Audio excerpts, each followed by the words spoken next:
Hey guys, everything new under the sun here. This is another Zero Hedge article, and I've spoken of this before, the Baltic Dry Index. This is an indication of the economy, how well the economy is doing, how much dollars worth of products, for example, we're purchasing from China, how much commerce and products are going back and forth between China and the rest of the countries, and so this one measures the number of ships and the amount of product going back and forth, basically. Global supply chains paralyzed as world's 7th largest container shipper files bankruptcy. Assets are frozen. This means shipments have drastically decreased. Here's the Baltic Dry Index. So here's 2000 to 2004, 2005 to 2009. Here's the crash of 2008.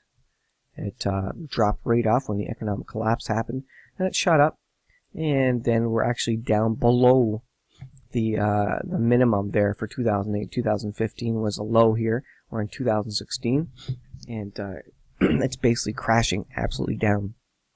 After years of relentless decline on the Baltic Dry Index, today the largest casualty finally emerged on Wednesday when South Korea's Hanjin Shipping, the country's largest shipping firm and the world's 7th biggest container carrier, filed for court receivership after losing the support of its banks, leaving its assets frozen as ports from China to Spain denied access to its vessels.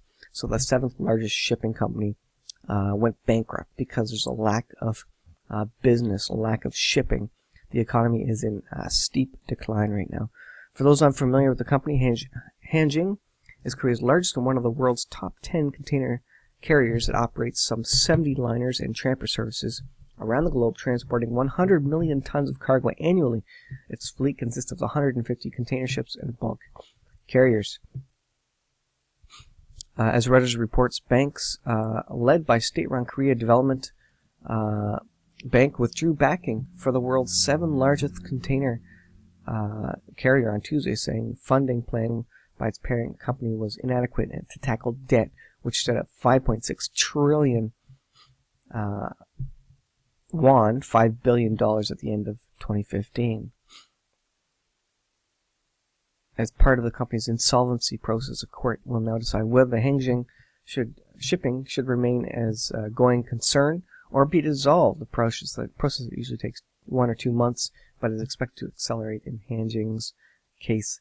A bankruptcy for Hanjin Shipping would be the largest ever for a container shipper in terms of capacity, exceeding the 1986 collapse of United States lines, coming as no surprise to anyone who followed the persistent decline in world-side trade. Global shipping firms have been swamped by overcapacity, sluggish demand, with Hanjin booking a net loss of 473 billion won in the first half of the year.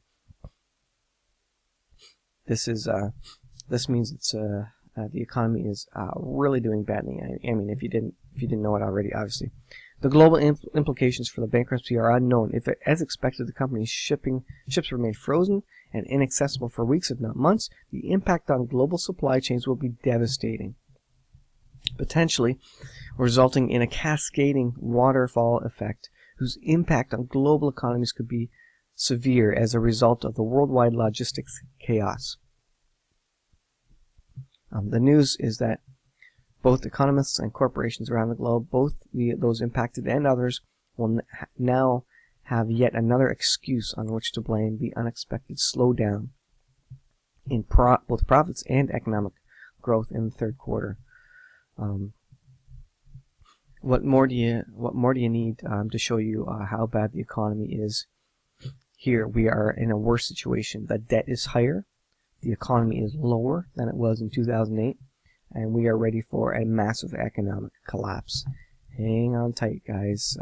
Strap on your seatbelts, as they say. We're in for an exciting fall period. We'll see what happens.